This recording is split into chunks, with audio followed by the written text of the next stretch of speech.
Buenos días, licenciada y compañeros. Mi nombre es Roberto Sánchez, soy del grupo número uno.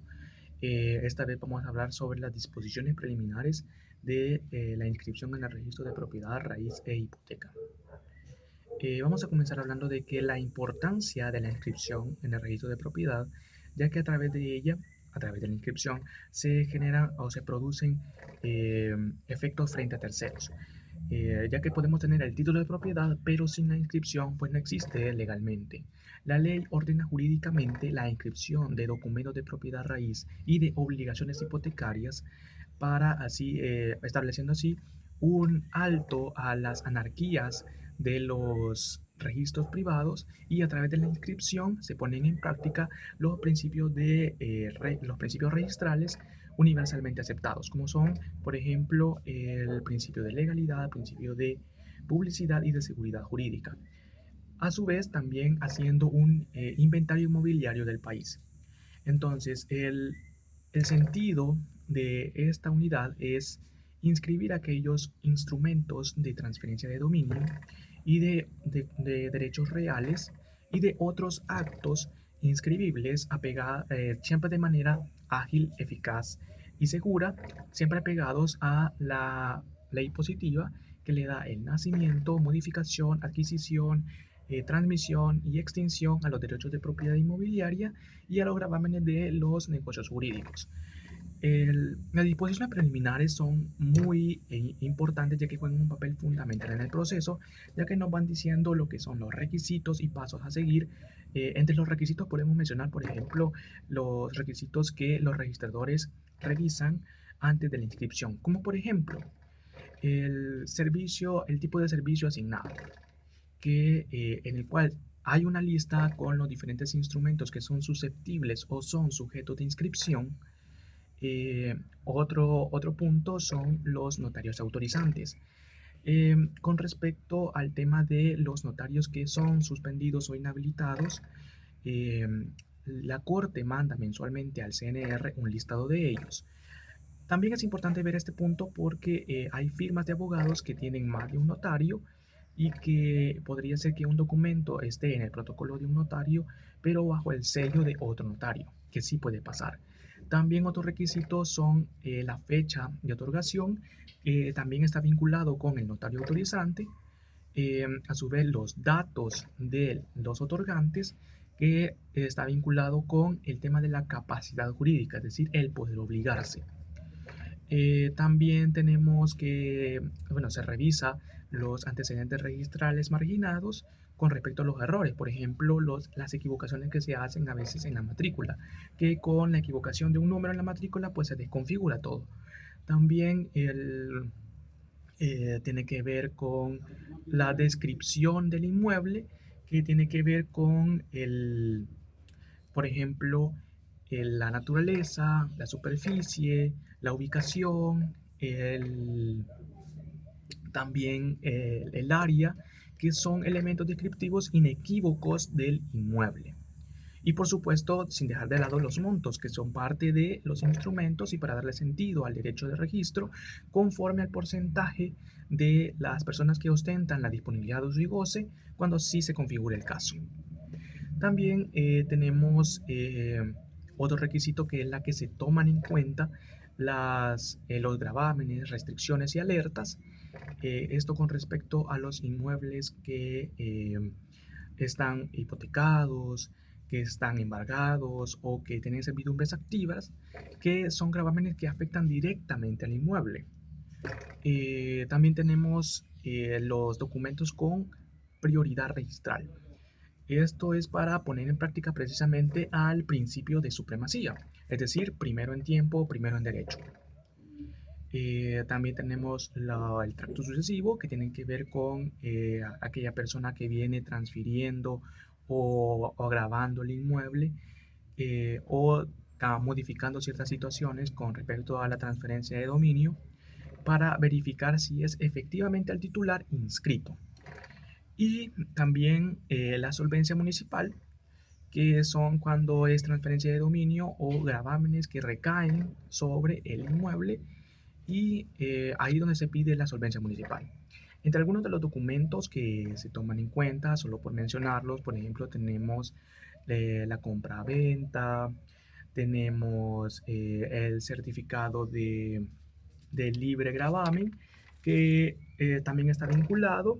Asimismo, otros documentos que son muy importantes, como por ejemplo las escrituras. Hasta aquí mi intervención. Muchas gracias y a continuación mi compañero.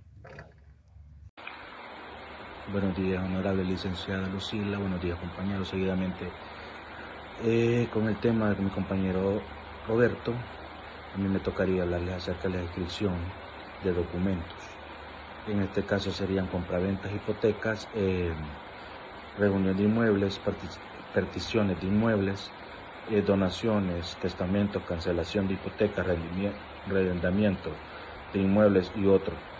Les daré una breve descripción de referente a esto, y consiste en el registro que se hace en los actos jurídicos de bienes inmuebles relacionados a la transferencia, transmisión, gravamen, cancelación o anotación de los mismos, productos de ejercicio o afectación de los derechos reales por medio de diferentes títulos jurídicos. Los requisitos para este caso serían presentar DUI del solicitante, escritura pública u otros documentos legales donde consta del acto o contrato jurídico a registrar, pagar derechos de registro de actos o contratos. Así también boletas de pago de impuestos de transferencia de bienes y raíces de casos de transferencia mayores a 28.571.43 centavos de dólar, salvo excepciones en el artículo 1 de la Ley de Impuestos sobre la transferencia de bienes y raíces. Así también constancia de revisión de planos extendidos por la Oficina de Mantenimiento Catastral del CNR, casos de modificación del lindero, reuniones, remediaciones, desmembraciones en cabeza de su dueño, regímenes de condominios, peticiones, segregaciones, etc. Así también solvencias de diferentes instituciones cuando apliquen municipalidad, renta, etc. Los aranceles, según el artículo 48 del Registro de Propiedad de Raíces, se pagarán de las siguientes tasas aplicables a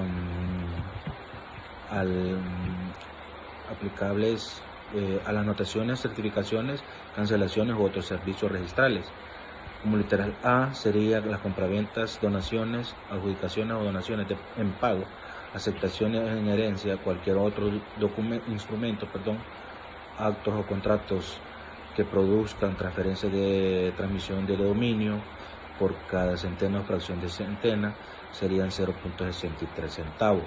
Así también usufructos, arrendamientos, fideicomisos, anticresis, y cualquier otros instrumentos, actos o contratos que produzcan transferencia o transmisión de dominio serían 0.63 centavos de dólar. Así como también literal C, hipotecas, servidumbres y prendas mercantiles o agrícolas. En este caso serían 0.38 centavos de dólar. Hipotecas abiertas por cada en este caso serían 0.63 centavos de dólar. Así también anotaciones de embargo. En anotaciones de embargo serían 0.38 centavos de dólar. En el literal F, modificaciones en cuanto a las cuantías de los instrumentos, actos o contratos señalados en las letras B, C y D anteriores serían 0.38 centavos. Sediciones, de créditos. En estas sediciones de créditos serían 0.63 centavos de dólar. Títulos supletorios. En los títulos supletorios serían 0.63 centavos de dólar. Cualquier otra modificación de los instrumentos o actos o contratos en las letras B, C y D anteriores, en este caso serían 8.86 centavos de dólar. Por las inscripciones o cancelaciones de contratos o productos de derechos a pagar de acuerdo a su monto serán las siguientes, no obstante a lo que dispone el primer inciso del artículo 50A de la misma ley hace referencia a un monto de hasta 1.800 dólares. En ese caso sería de pagar 1.86 centavos de dólar, más 1.800 dólares hasta 4.500 dólares pagaría 3.60 centavos de dólar. Si la cifra sería 4.500 dólares hasta 9.000 dólares, se pagará 5.40 centavos de dólar. Sobre el exceso de 9.000 dólares se pagará 0.13 dólares por cada centena o fracción de centenas de dólares. En ningún caso de las cancelaciones de los créditos o productos se pagarán más de 8.91 centavos de dólar. Por las cancelaciones totales de instrumentos o contratos de indicaciones en las letras B y C de y D ordinal 1 en el artículo cuyo valor exceda hasta 9.000 dólares, se pagará 8.91 centavos de dólar. Por el exceso de los 9.000 se cobraría 0.13 centavos de dólares. Por las cancelaciones de los instrumentos de actos o contratos indicados en las letras B, C y D del ordinal 1 del mismo artículo, cuyo valor no exceda hasta 9.000 dólares, se pagará 8.91 centavos de dólar. Por el exceso de los 9.000 dólares, en este caso se cobrará 0.13 centavos de dólar. Declaraciones de herederos y declaraciones juradas, en este caso serían 8.86 centavos de dólares por cada inscripción o cancelación en las preventivas de cualquier naturaleza, serían 8.86 centavos de dólares. Asimismo les voy a hablar acerca de la certificación literales. En la certificación literales existe copia integrada de un documento registral cuya fidelidad de conformidad es certificada por un registrador.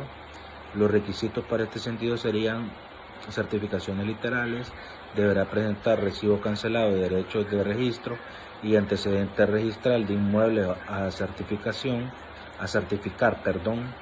y los aranceles andan por 8.86 más 0.35 por cada hoja que conste de documento a certificar. Así también les voy a hablar acerca de la certificación de extractadas. En estas certificaciones extractadas les daré una breve descripción de información registral resumida a la situación actual sobre un inmueble inscrito relativa a los titulares o de los derechos reales, gravames o documentos en trámite. En este sentido, los requisitos serían para certificaciones extractadas: presentar recibos cancelados, derechos de registro y antecedentes registrales del inmueble a certificar. Los aranceles serían 8.86 centavos de dólares. También existe un servicio en línea. El servicio en línea se puede solicitar por certificación extractada. En la página principal del CNR hace referencia al servicio en línea. Y también les voy a hablar acerca de las carencias de bienes. Esta información certificada sobre la existencia o no de bienes inmuebles registrados a favor de personas que se emiten por cada oficina registrada del país, que puede ser solicitada de una sola sobre la información de los 14 departamentos. En este sentido serían los requisitos para carencia de bienes: deberá presentar cancelado los derechos de registro, nombre completo de la persona que se investigan, los inmuebles y asimismo DUI/NIT o fecha de nacimiento. Los aranceles andan por 1.77 centavos de dólar. También les voy a hablar acerca de los datos de índice. Es un informe de certificación de bienes inmuebles inscrito a favor de una persona que se emite por cada oficina registral del país y que puede ser solicitada por esta sobre la información de los 14 departamentos. Los requisitos serían: para los datos de índice deberá presentar recibo cancelado de derecho de registro, nombre completo de las personas de quien se investiga de inmueble, asimismo DUI, NIT y fecha de nacimiento completa. En este sentido serían los aranceles 0.71 centavos de dólares. Así también les voy a hablar acerca de la razón por certificación. La certificación que se hace en este aspecto es un instrumento que, no habiendo sido el que se presentó para inscribir un derecho real a favor de una persona, es idéntico a aquel con el mismo valor legal, por lo que se hace constar que en la fecha anterior un testimonio de ese mismo instrumento ya consta registrado. Los requisitos serían: testimonio expendido por la sección de notariado de la Corte Suprema de Justicia, presentar recibo cancelado de derechos de registro. Los aranceles andan por 8.86 centavos de dólar. También la asesoría jurídica. Una asesoría jurídica en este sentido sería: para recibirlo solamente debe presentar la oficina registral, solicitar su número de turno, y los requisitos para la asesoría jurídica registral serían, como número 1, la asesoría del estado del trámite o consultas generales del servicio, recepción de solicitudes de registro sin inscribir, también recepción de solicitudes de cambio de jurisdicción, recepción de solicitudes de sustitución de folios, y los aranceles en el literal A, B y C gratuitos. De literal D se pagará 2.30 por cada hoja que se haya que sustituirse. Así también les voy a hablar acerca de los estudios registrales. El informe pormenorizado de la historia registral de un inmueble es el cual emite producto de una solicitud de un usuario. En el pago correspondiente, en el cual dependerá de la extensión y complejidad del mismo, se determinase de acuerdo al alcance de su solicitud de usuario.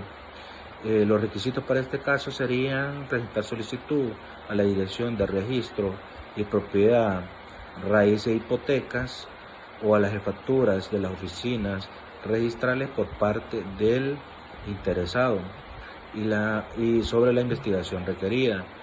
Los aranceles serían según lo presupuestado y asimismo dependiendo del grado de dificultad. Los requisitos para este sentido serían: como número 1, llenar el formato completo, cumplir con el artículo 13 de la Ley de Procedimientos Uniforme para la presentación, trámites y registros o depósitos de instrumentos, los registros de la propiedad y raíz e hipoteca, y así también social de inmuebles de comercio y propiedad intelectual. Como segundo lugar serían: los productos solamente podrán ser retirados por el titular del derecho, que la misma lo ampara, mediante un escrito presentado personalmente o autenticado, o por medio del apoderado facultado por tal sección. En efecto, aquí en este caso los aranceles no aplican. Esto es mi parte, y que tengan un excelente día, compañeros. Muy buenas noches, licenciada Lucila Serrano. Mi nombre es Josué Rodrigo García Lozano, estudiante de la materia Civil 1. En este día me ha tocado hablar sobre el tema del procedimiento de los documentos legales en la transferencia de la propiedad, como escrituras públicas o contratos relacionados. Como primer punto tenemos cuando la persona, ya sea la sociedad anónima o el propietario del bien inmueble, presenta el título de la propiedad, donde escribe los datos generales del bien inmueble, ya sea dónde está ubicado, los metros, cuánto mide, cómo han hecho una remodelación de ello, en beneficio para la persona que lo va a adquirir. el poder público es el que le brinda a la sociedad anónima o la persona que lo está transfiriendo a otra persona, a otra persona que lo va a adquirir, que va a tener posesión sobre él. Entonces es el primer paso donde comienza la transferencia de los documentos legales, ya que como lo decía anteriormente, y si no lo he dicho, son 30 documentos los que se presentan a la hora de hacer un procedimiento legal para la transferencia de la propiedad. Después, como punto 2, tenemos que se presente el NIC de las personas, que sería en este caso el del comprador y del vendedor. Puede ser de la persona que está transfiriendo la propiedad y de la persona que lo va a adquirir, para saber y conocer cuánto es lo que se paga ante el Ministerio de Hacienda, o si es una persona jurídica o una persona moral la que lo está transfiriendo. Por consiguiente, tenemos el documento de identidad de ambas personas. Se presenta el documento de la persona, del propietario y de la persona que lo va a llegar a adquirir. Tenemos también el testimonio de la escritura pública, donde ya sea la sociedad anónima o la persona que está haciendo la transferencia de la propiedad, da a conocer al comprador que ellos o ellas son los propietarios, y conocer los derechos que han tenido sobre él. Luego tenemos las credenciales del representante legal. Como ya conocemos, las credenciales del representante legal es para saber que esa persona es un abogado o notario, para poder llevar a cabo la realización del acto jurídico, porque esto es un acto jurídico, porque es bajo el consentimiento de la persona que es la propietaria. Luego tenemos el documento único de identidad del representante legal. Valga la redundancia, siempre viene siendo el abogado, la persona que va a llevar a cabo el proceso legal para poder terminar con todo el procedimiento de la transferencia de la propiedad. También tenemos la tarjeta, el NIC, por decirlo así, del apoderado, o sea, siempre del representante legal, y el documento único del mismo, como ya lo decía, porque él es el que es para conocer, como anteriormente lo dije, para conocer si es una persona física y que es una persona que paga ante el Ministerio de Hacienda también. El apoderado irá después al Centro Nacional de Registro, donde él mismo hará el trámite de una nueva escritura y que será un nuevo dueño del bien inmueble. Él lleva a cabo todo el proceso. Y de allí se presenta ante los tribunales para poder saber y que sepan la nueva persona que va a adquirir esos derechos del bien inmueble. Después sigue el escrito, que es para el pago de impuestos, que se va al Ministerio de Hacienda, que va dirigido a ellos para ir a pagar el monto del impuesto del bien inmueble. De allí se va al Ministerio de Hacienda y le hacen entrega del recibo del que ya pagó anteriormente. Ministerio de Hacienda le sella un recibo y dice la cantidad de lo que ha pagado la persona que va a llegar a adquirir el bien inmueble, y ya se lo dan sellado, y él viene y ya se queda con ese recibo para comprobar que él ha pagado, el impuesto. De ahí viene el testimonio de la escritura pública de la compraventa, donde la sociedad dice que está ubicado, el bien inmueble, cuánto mide y cuánto le costó a ellos. Como ya lo decía, recibo de pago del Ministerio de Hacienda, cuando ya está sellado, que viene del ITBR, que significa impuestos a la transferencia de bienes y raíces. De ahí sigue el comprobante de recibo del Centro Nacional de Registro, donde sellan el recibo y le ponen que está cancelado y que eso lo hizo la persona que es el representante legal. De ahí viene la boleta de presentación, que viene del CNR, donde va el número de presentación, fecha y hora de presentación, presentante, contacto para notificación, acto o contrato, recepción, notario o funcionario, matrícula, dirección del inmueble.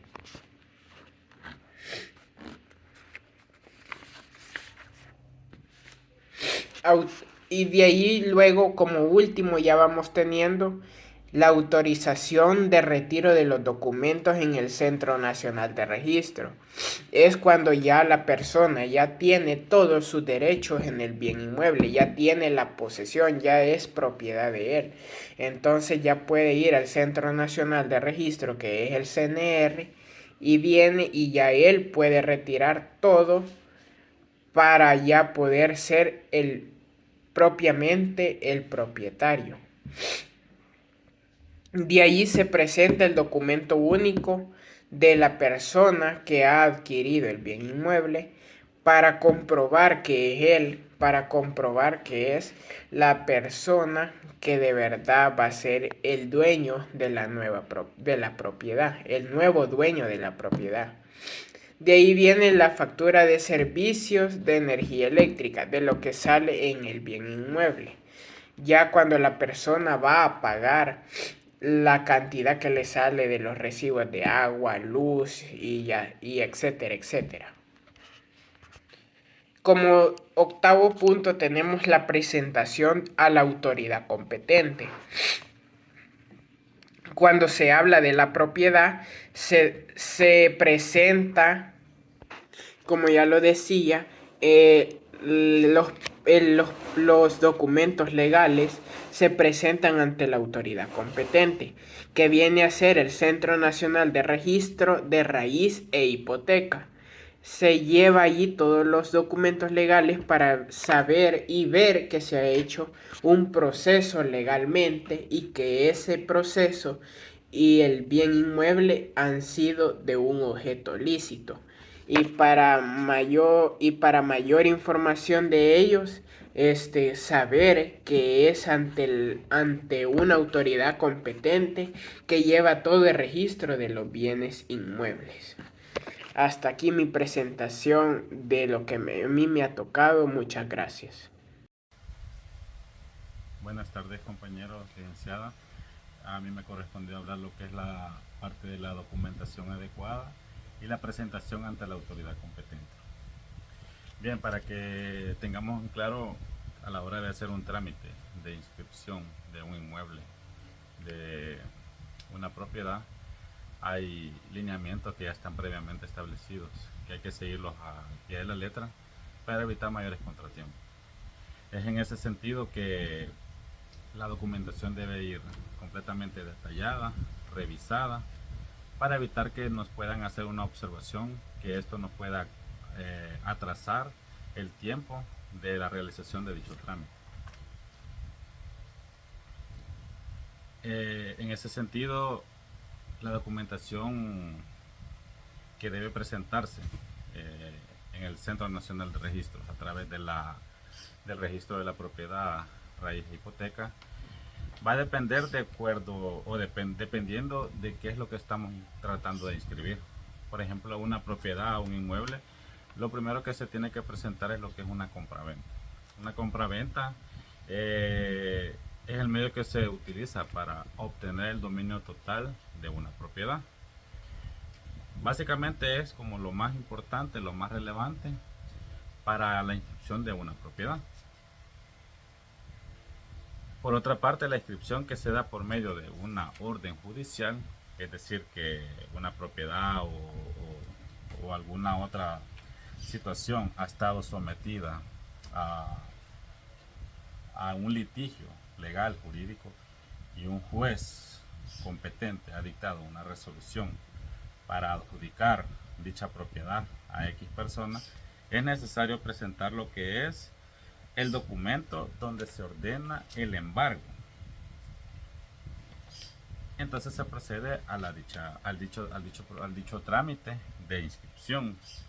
También se deben tomar en consideración las anotaciones preventivas y las adjudicaciones en pago. ¿Qué quiere decir con esto? De que independientemente la inscripción se vaya a hacer por medio de una orden judicial, por medio de una compra común, es necesario cumplir con todos los requisitos que ya están regulados y previamente establecidos para que nuestro trámite sea resuelto en el menor tiempo posible. En cuanto a las donaciones, a las propiedades que van por medio de una donación, se hace el trámite también de inscripción, en el cual también se debe de presentar una documentación que detalle clara y específicamente la cesión por completo sin ninguna retribución económica del beneficiario que está a punto. Hola, buen día, licenciada Serrano, compañeros, estudiantes también de la materia Derecho Civil 1 de la Universidad Politécnica de El Salvador. Continuando con el tema de la inscripción de la propiedad raíz, que previamente ya mis compañeros explicaron también lo que las disposiciones preliminares, ¿verdad? En cuanto a definiciones del tema. También han visto lo que son aranceles, por ejemplo, documentos a presentar, a qué entidad se le debe dirigir lo que son las peticiones o los escritos o procesos a seguir en cuanto a la inscripción de la propiedad raíz. De mi parte les explicaré lo que es el articulado, ¿verdad? En cuanto al tema, que lo podemos encontrar en lo que es el Código Civil, que es la ley o norma que rige este tipo de materia. En la sección segunda, el capítulo 4 del Código Civil, específicamente los artículos de 682 a 685 hablan sobre el tema, ¿verdad? De la inscripción de la propiedad raíz. Y como primer punto, pues el 682 nos habla de que los bienes a la cual hace referencia la inscripción son los inmuebles, ¿verdad? O la propiedad raíz, como lo había dicho previamente, y inmuebles se le llama comúnmente, ¿verdad? Así se le conoce. Y el 561 del mismo código da una definición exacta o específica o más detallada de lo que es una propiedad raíz o un inmueble, ¿verdad? Y hace referencia a las tierras, edificios, construcciones de todo tipo que esté adherida al suelo, ¿verdad? Asimismo, también las fincas o los objetos naturales que crecen dentro de ellos y ornamentales, ¿verdad? Son parte del inmueble. Son los bienes que se adquieren, ¿verdad? Por medio de la tradición. Ya el 683 nos habla de dicha tradición, del dominio de los bienes raíces, ¿verdad? Habla sobre que la posesión no produce efecto contra terceros, sino por la sola inscripción del título en el correspondiente registro. Entonces ahí vemos un punto muy importante, ¿verdad? De la ventaja, por así decirlo, que tiene de inscribir lo que son las propiedades dentro del registro correspondiente, porque si bien los derechos reales se obtienen de esta manera, ¿sí? Aunque haya una persona que sea, por así decirlo, un poseedor pero realmente no es un propietario, ¿sí? Ante el registro, como no está inscrito, entonces aunque sea un poseedor de un terreno, por ejemplo, que él se haya metido y haya construido su casa, pero no tiene lo que es no goza con la legalidad para demostrar que él es el propietario, no goza de los derechos reales y el registro sí tiene como la inscripción, ¿verdad? O el documento que avala que una persona sí es la propietaria de ese lugar. Entonces, hay una importancia ahí, ¿verdad? Porque también nos provee de garantías, ¿verdad? El hecho de hacer este tipo de trámites, que ese es como ya el deber ser, ¿verdad? Dentro del el manejo ya jurídico, ¿verdad? De una persona para que goce plenamente de lo que es el inmueble, ¿verdad? Entonces, en el 683, ya que habla de la tradición, eh, y decía que su posesión no produce efecto contra terceros, sino con la inscripción del título del registro, ¿verdad? Entonces, el 682 nos habla de a qué se refiere, a las propiedades que se refiere, que son los inmuebles. El 683, que la tradición del dominio no produce efecto si no es con la inscripción de la propiedad. Y vamos a ver ahora lo que habla el 684. Resumido en pocas palabras, este hace alusión o detalla más o menos que los herederos o legatarios no pueden inscribir a su favor sin previa inscripción del inmueble por el causante, ¿sí? Hay que entender como la diferencia entre herederos y legatarios. Yo leía que, por ejemplo, el heredero es la persona que adquiere el bien con sus derechos y también las obligaciones, o sea, del causante, de la persona, si tiene, por ejemplo, ese terreno alguna deuda que hay que pagar o algún impuesto, qué sé yo, algún tipo de responsabilidad, pues entonces el heredero tiene que asumir esa responsabilidad, esas obligaciones, mientras que el legatario únicamente adquiere el bien sin asumir las deudas u obligaciones de la persona fallecida, o en este caso el causante. Entonces hay que entender cómo esa diferencia, y por eso es que el 684 menciona que ya sean herederos o legatarios, no pueden inscribir a su favor, ¿verdad? Sin previa inscripción del inmueble por el causante. O sea que yo causante, yo testador, por ejemplo, puedo determinar que mis bienes se los voy a dejar a X personas, se los voy a transferir, como lo es el hecho de la tradición o el efecto de la tradición, lo voy a transferir a X o Y individuos. Entonces, pero si yo previamente no inscribí ese inmueble, entonces ellos no pueden gozar, no pueden inscribir a su favor, porque previamente el 684 habla de que antes de hacerlo a favor de la persona a quien se asignen, dice, deben ser inscritos a nombre del difunto, ¿verdad? Entonces, primero hay que hacerlo a nombre del difunto, esa inscripción, ya que si él no lo hizo, entonces los herederos legatarios no pueden gozar de dicho inmueble, de dicha transferencia, ¿verdad? No pueden escribir a su favor en el CNR y decir, mire, yo aquí estoy en el testamento, pero si la propiedad no fue inscrita previamente por el causante, pues definitivamente no va a poder inscribir a su favor. Ahora bien, en el 685 habla sobre la inscripción de la propiedad por un acto de partición.